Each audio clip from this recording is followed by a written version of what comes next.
Hey everybody, got a video here for you today, and this is by request, just answering a question about a temple near the Sphinx that I guess I've never talked about. I was going to make a video about it about a year ago, but it kind of slipped my mind, but I thought I would do it today, and I got a good clip to add to that video. But first of all, I'd just like to say a few things, channel stuff here. I've had many questions, comments, how can I send you a message? And you can do it one of two ways. You can send it through YouTube. I think you just hit my About button and then the Send Message button. It's pretty easy. And also, I have a Facebook account that I rarely use, but you can send me a message through Facebook, and I will get to it eventually. The little bit of time I have for the internet is pretty much wrapped up in YouTube, but I do have an Instagram and Facebook account here, so you can send me a message through Facebook. And also, I've had some comments saying we didn't sub to you for music videos, we just subbed to you for Egypt videos and history videos. Well, I mentioned this before at the top of my channel here, latest history uploads, all my history videos right at the top of my channel.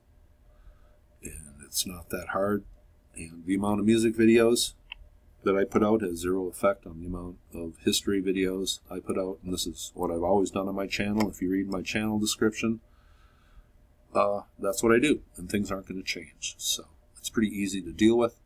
And also, my longtime subscribers are very familiar with Ddendyl Hoyt from the 2 or 3 dozen videos we did over the fall and winter, and new subscribers might recognize her from season 6 of The Voice. But I mentioned a few weeks ago that she is in the Nash Next 2017 competition to find the next country star. And she has been named a finalist, and you can find out why, because she has put out her new music video today, Where I Come From, and it's a beautiful song. I like sharing channels of people that put out good information, and I'm sure it's not going to talk about a friend that I know. And she is just a great talent, a good friend, and a special soul, so I need to mention that. Now, jumping over to Google Earth, this is the temple that I've had questions about, and the temple I was going to make a video about, and I just kind of forgot. But one thing, first of all, you're going to notice about this is, remember, the Sphinx is facing directly east. And this temple, if you go to Google Earth and check this out, you will find that this is on a perfect 45-degree angle for a very specific reason. In a little window here, you get a perfect view of the Great Pyramid up this way. And in this window right here, you get a perfect view of the front and the facial features of the Sphinx.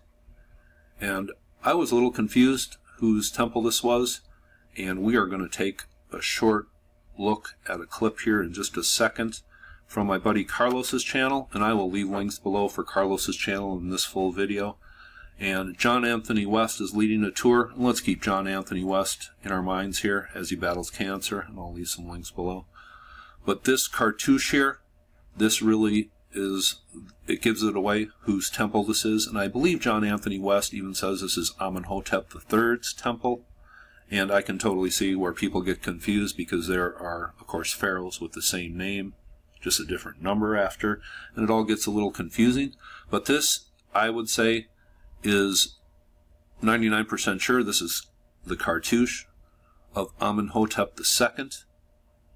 And I would just like to say Tutmosis IV's cartouche almost looks identical. He is the son of Amenhotep II, and those of you who remember my videos, is the one, Tutmosis IV, Amenhotep's son, is the one I say is faced, is on the Sphinx.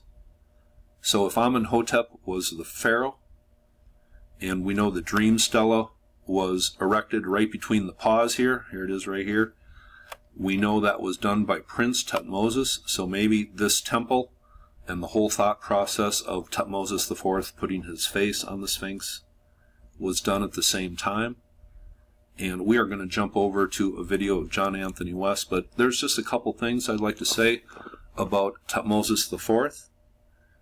And I read an article recently where a study was done into his remains, and it was determined that he had cerebral epilepsy, and one of the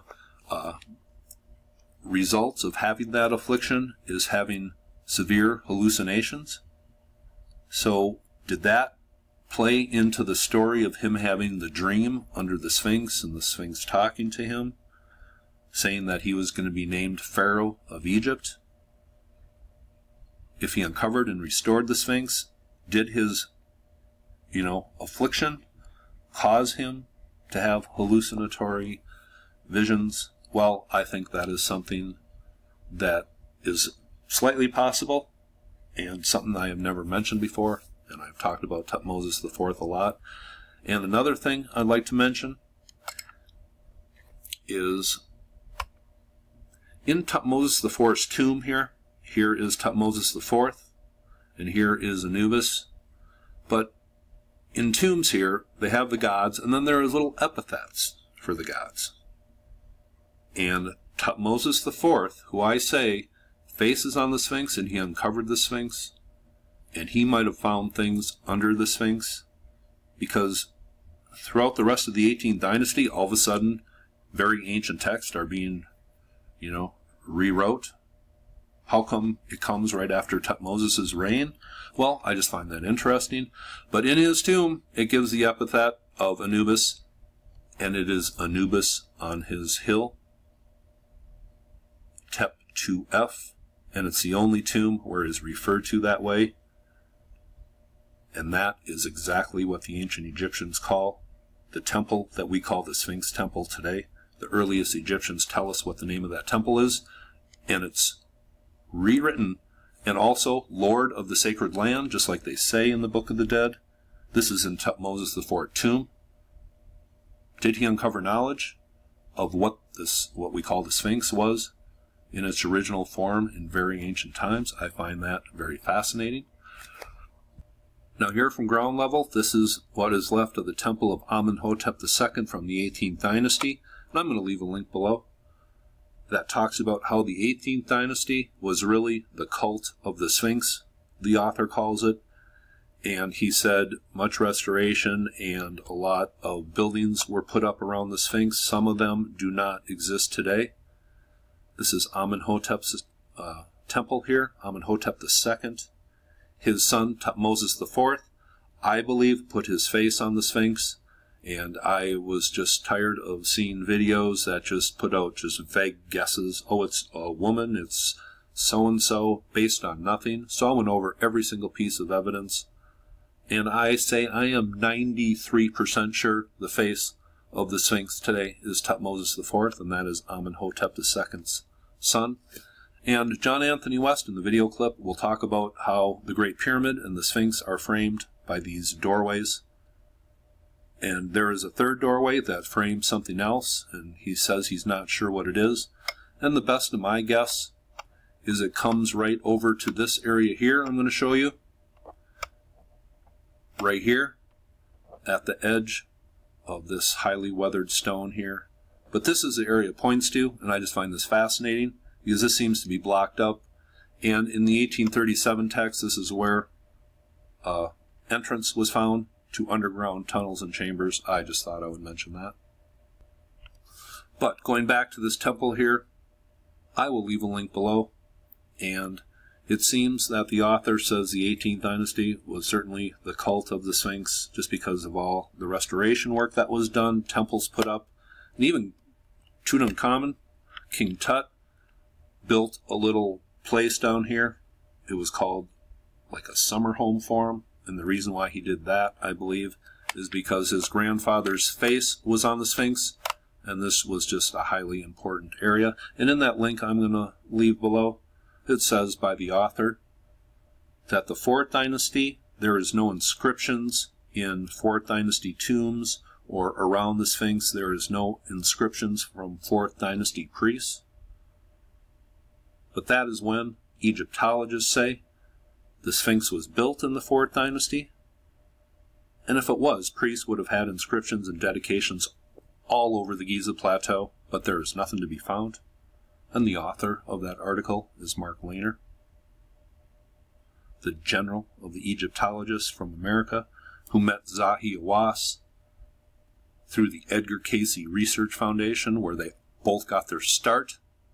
I just wanted to mention that. But he seems to be talking out of both sides of his mouth. He says there's no inscriptions by 4th dynasty priests, yet he says the Sphinx was built in the 4th dynasty, yet he says the 18th dynasty was certainly the cult of the Sphinx, and most of the work was done. I get confused. when I learn about Egypt. But let's go over to John Anthony West leading a tour and how this temple kind of frames the Great Pyramid and the Sphinx. And let's keep John Anthony West in mind. I will leave a bunch of links below, and you all have a very nice day. Would you like my coat? Yeah, I'd love it. I'm not sure. It's not there. My hands are cold. There. Now, actually, here it is. You're right. This little shrine, beautiful little shrine, is built by Amenhotep III, and it's got some interesting features about it. If you look here, you'll see right in the middle, from here, you'll see that the head of the thing is perfectly framed. Good photo op, right? Perfectly framed. Within here. If you look at this one on this side, you're right in the middle. Wow. And you see that the Great Pyramid is similarly framed. See, the Egyptians invented TV. Right. So then you wonder, okay, this is clearly deliberate, you know, cite it this way by accident. What is this frame? So the question is then, what is that cited on?